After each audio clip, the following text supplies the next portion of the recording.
Domingo, 2 de enero del 2022. Meditación del Evangelio.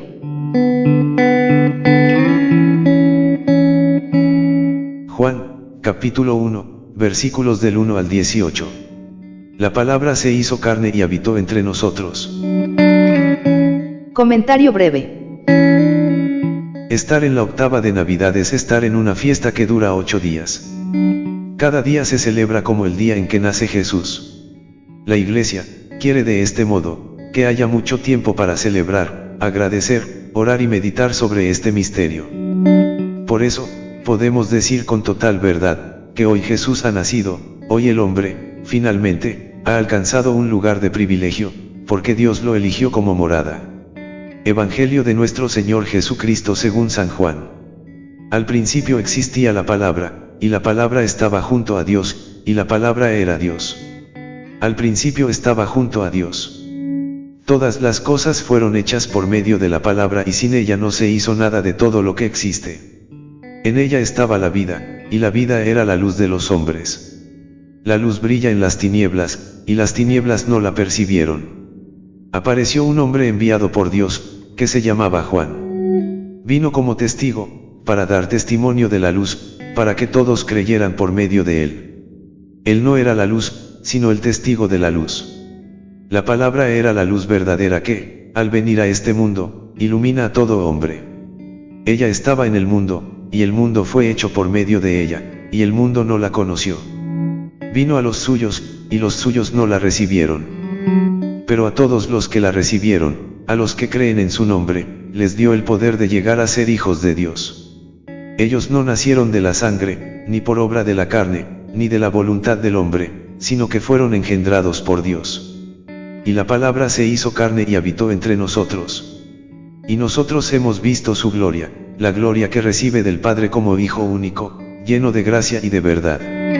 Juan da testimonio de él, al declarar, este es aquel del que yo dije, el que viene después de mí, me ha precedido, porque existía antes que yo. De su plenitud, todos nosotros hemos participado y hemos recibido gracia sobre gracia, porque la ley fue dada por medio de Moisés, pero la gracia y la verdad nos han llegado por Jesucristo. Nadie ha visto jamás a Dios, el que lo ha revelado, es el Dios Hijo único, que está en el seno del Padre. Palabra del Señor. Gloria a ti, Señor Jesús. Reflexión y estudio. Al principio era el Verbo, y el Verbo estaba en Dios, y el Verbo era Dios. Él estaba al principio en Dios. San Juan comienza a describir al Verbo con relación al principio. ¿Por qué no pensar que el evangelista recuerda el pasaje de la creación en el Génesis? Toda la obra creadora que se describe en el Génesis, fue hecha por palabra creadora de Dios, es precisamente lo que aquí se va a decir del Verbo. Este principio es, pues, punto de referencia con relación al existir del Verbo. Es una valoración absoluta. En el lenguaje bíblico, antes de la creación de las cosas no hay más que la eternidad de Dios. Por tanto, si en el principio en la creación de las cosas, pues todas van a ser creadas por el Verbo, este existía ya, es que no solo es anterior a ellas, sino que es eterno. A esta misma conclusión se llega, lógicamente, por la conexión con el final de este mismo versículo, donde se dice explícitamente que este Verbo era Dios. Luego eterno, principio absoluto. Por eso el evangelista utiliza la forma imperfecta de existía. No limita su duración ni a un tiempo pasado, como decir fue, o como un tiempo presente y decir existe, sino que lo acusa en su duración indefinida.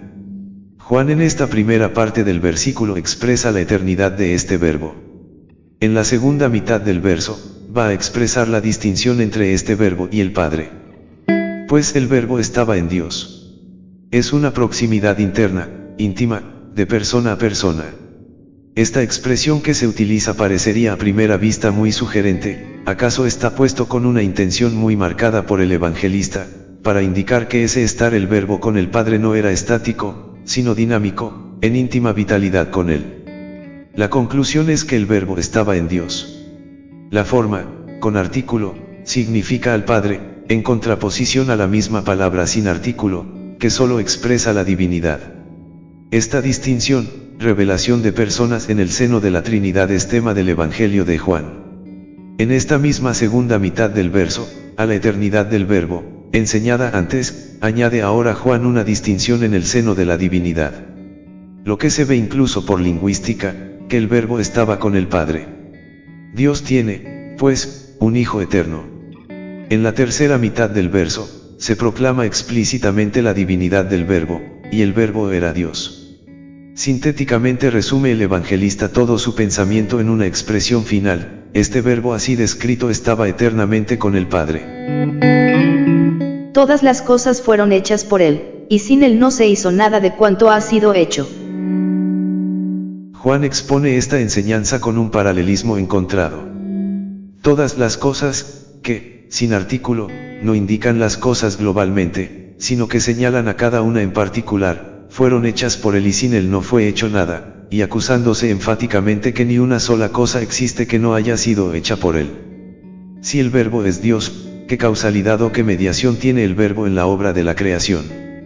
El pensamiento de Juan sobre esta causalidad ha de valorárselo en su ambiente bíblico. En efecto, en la Escritura aparece un doble grupo de textos relativos a la obra creadora o eficiente de Dios. En unos se acusa la acción eficiente o causadora de Dios. Tales son los que hablan del soplo de Dios, del Espíritu de Dios, de la palabra de Dios, mediante lo cual los seres son creados. Otro grupo es el que presenta a Dios mirando, teniendo en cuenta, para su obrar, a la sabiduría. Dios obra por su palabra. Pero no se excluye, conceptualmente, su entronque bíblico, pues para Juan, siendo el Verbo Dios, la causalidad que tiene es tan profunda como ha de ser la que le corresponde a Dios en la obra creadora. En él estaba la vida, y la vida era la luz de los hombres. La luz luce en las tinieblas, pero las tinieblas no la abrazaron. Lo que fue hecho en él, era la vida. El pensamiento es manifiestamente que las cosas que fueron hechas por el Verbo tienen vida en él. ¿En qué sentido? No se trata de la vida de Dios, del Verbo, en sí mismo, pues no dice que el Verbo era la vida, sino de la vida divina en cuanto va a ser ampliamente participada. Pues esa vida va a ser luz de los seres humanos. En los pasajes bíblicos sapienciales, los conceptos de la ley, la sabiduría y la palabra tienen un paralelismo o identificación con el concepto de luz. Así como la luz ilumina al hombre en su caminar diario, y bajo ella no tropieza o cae, como en la noche, así el ser humano, caminando moralmente a la luz de la ley, de la sabiduría o de la palabra divina, no tropieza ni cae en su marcha moral hacia Dios. Lámpara es a mis pies tu palabra, y lumbrera a mi camino. Estos dos conceptos de vida y de luz andan parejos en el Antiguo Testamento. Si no son sinónimos, están íntimamente entrelazados. La luz conduce a la vida.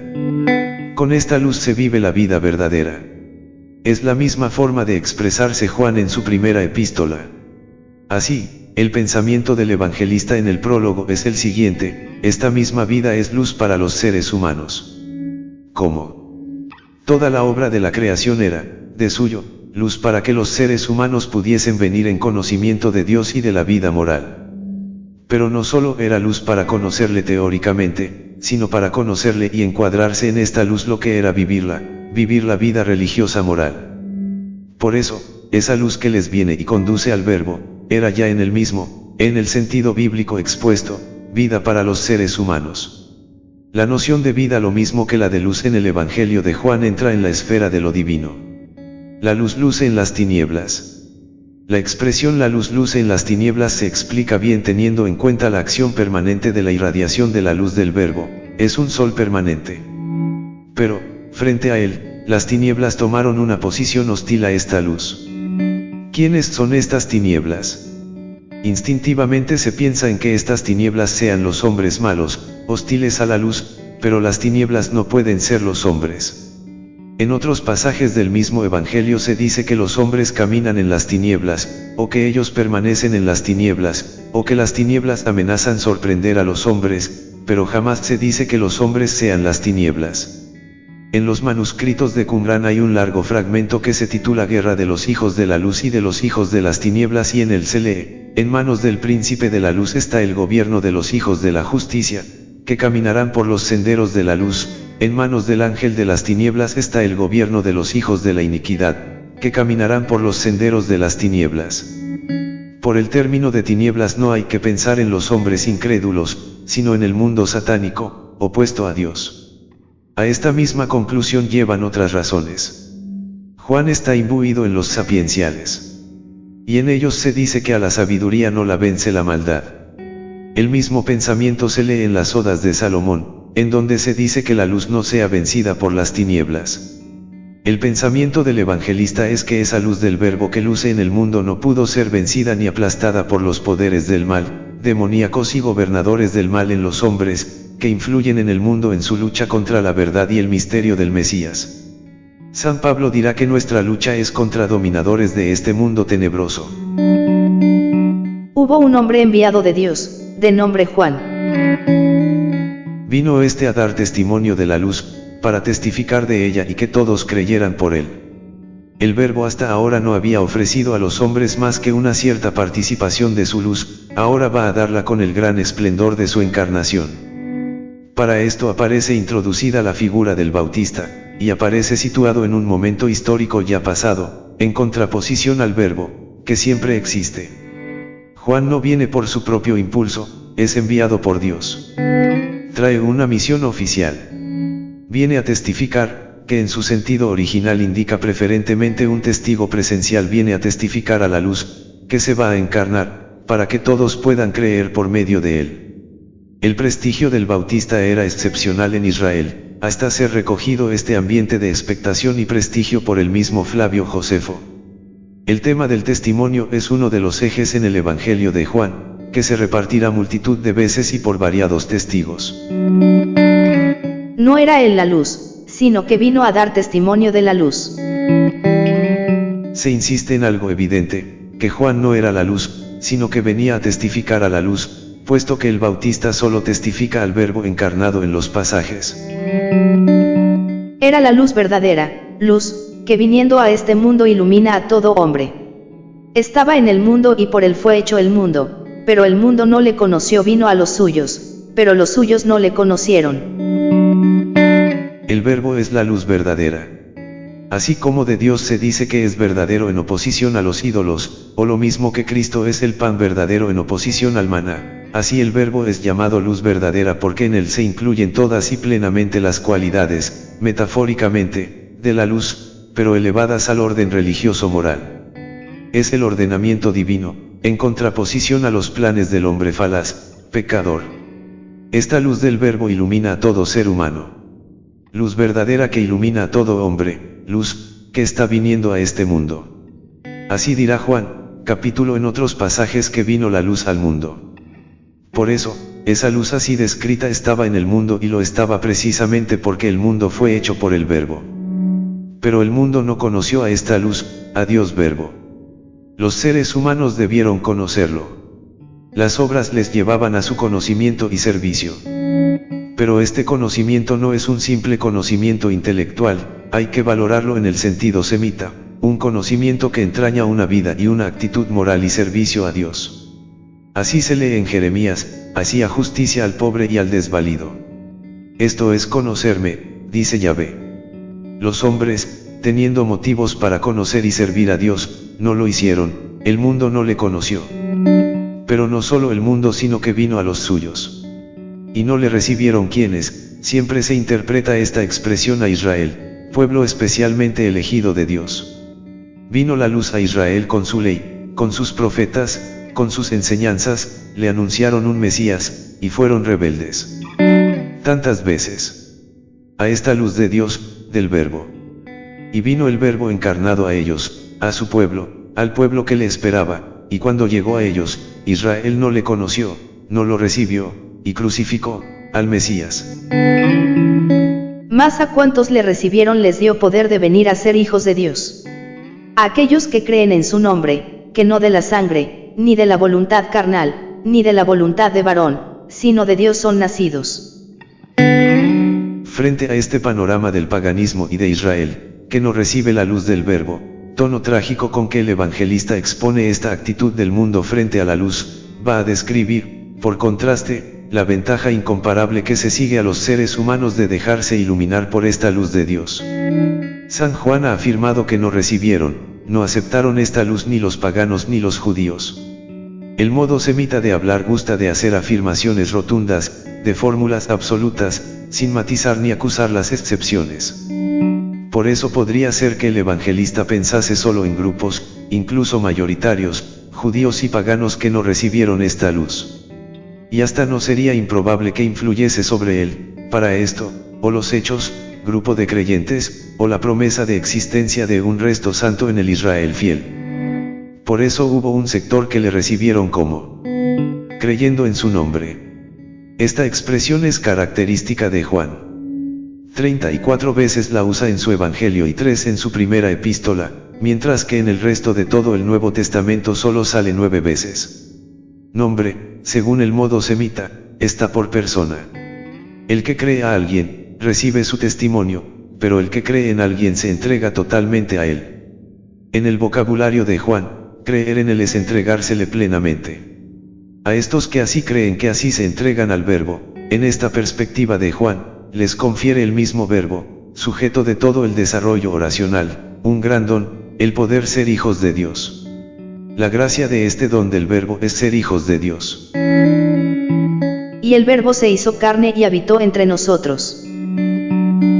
En esta sección se proclama la encarnación del verbo, y se lo garantiza luego con un doble grupo de testimonios, uno sus discípulos, el evangelista, que no explícito desde el versículo 3 al verbo, lo vuelve a tomar por sujeto explícito, como si quisiese precisar bien que el verbo del que habló, estando en el seno de la divinidad, es el mismo sujeto que se va a encarnar.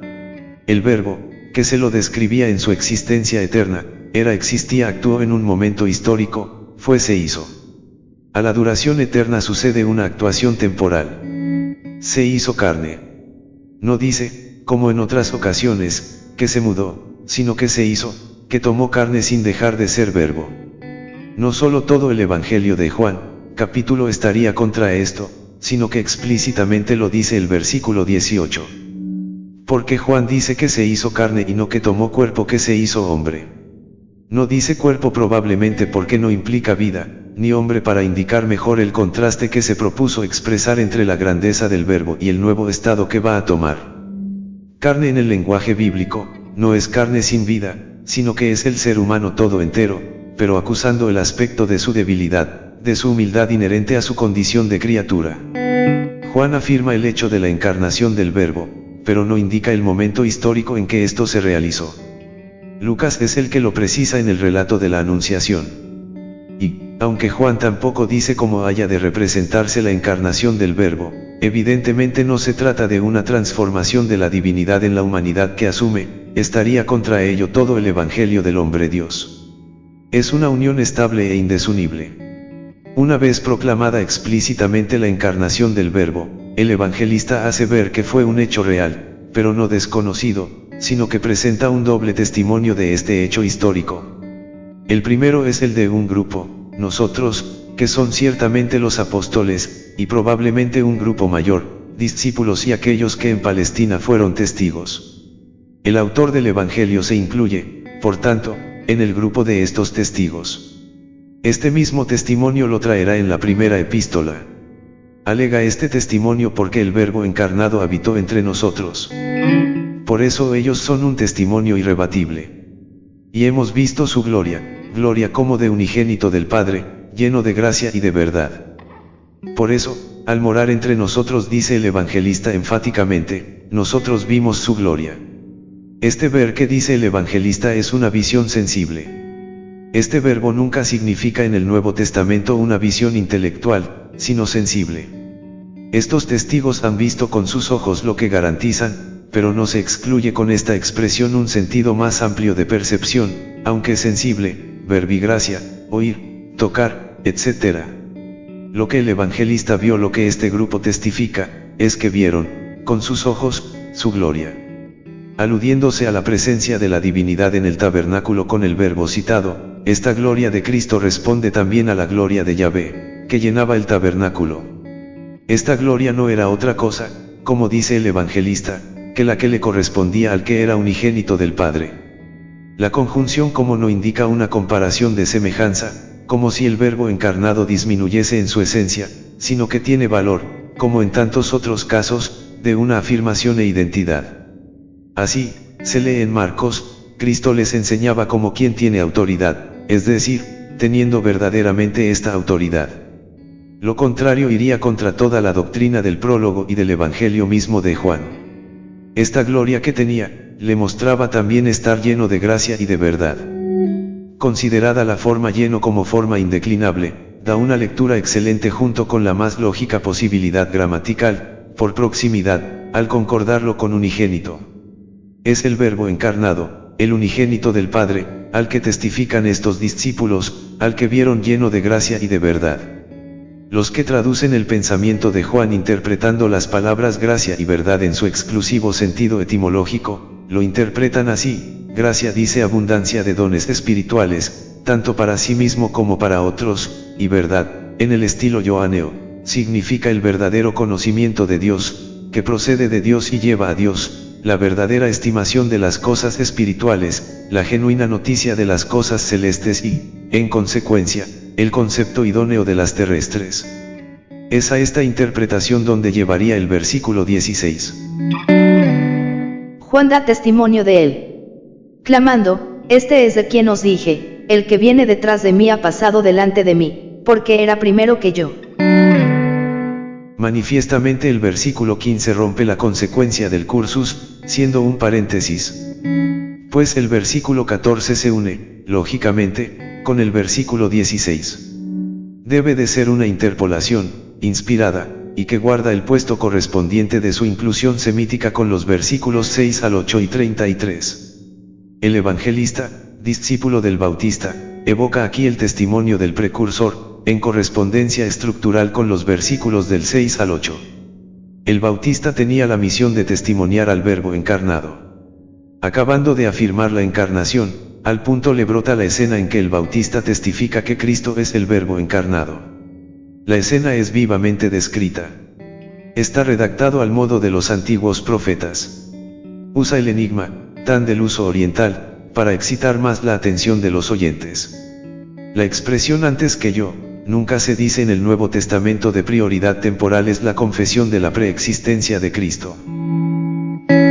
Pues de su plenitud recibimos toda gracia sobre gracia. Porque la ley fue dada por Moisés, la gracia y la verdad vino por Jesucristo. Terminado este evocador paréntesis, estos versículos se unen conceptualmente. Allí se proclama al Verbo encarnado lleno de gracia y de verdad, por lo que de su plenitud recibimos todos gracia sobre gracia.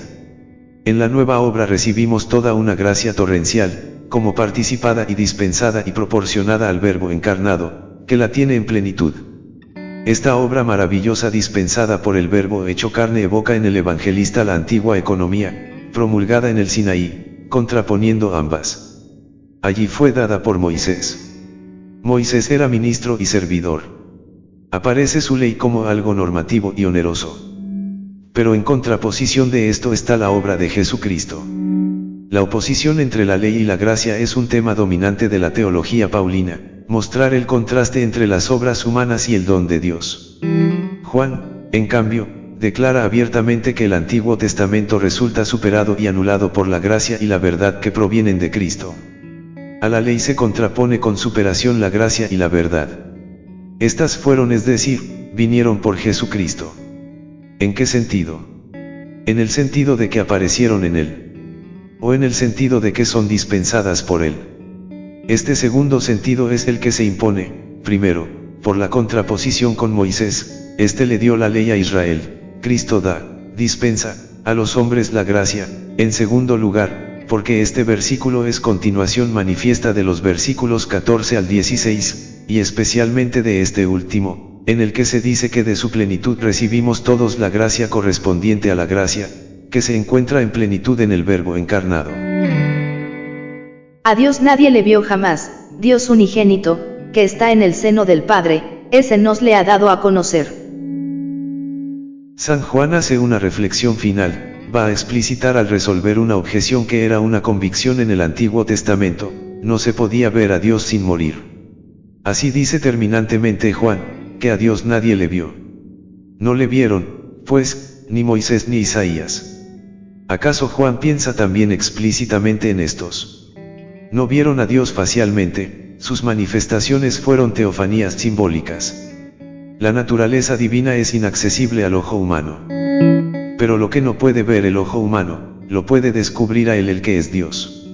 La expresión en el seno del Padre en lenguaje bíblico, expresa la idea de afección e identidad. Así, el niño reposa en el seno de su madre. La mujer reposa por afección sobre el seno de su marido. Noemí toma al hijo de su nuera y lo pone con afección sobre su seno. El discípulo amado de Jesús estaba recostado sobre el pecho de Jesús.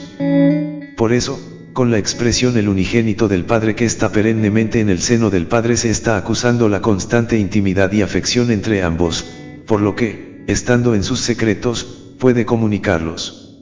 La paz del Señor sea con ustedes. El Señor les bendiga. Amén.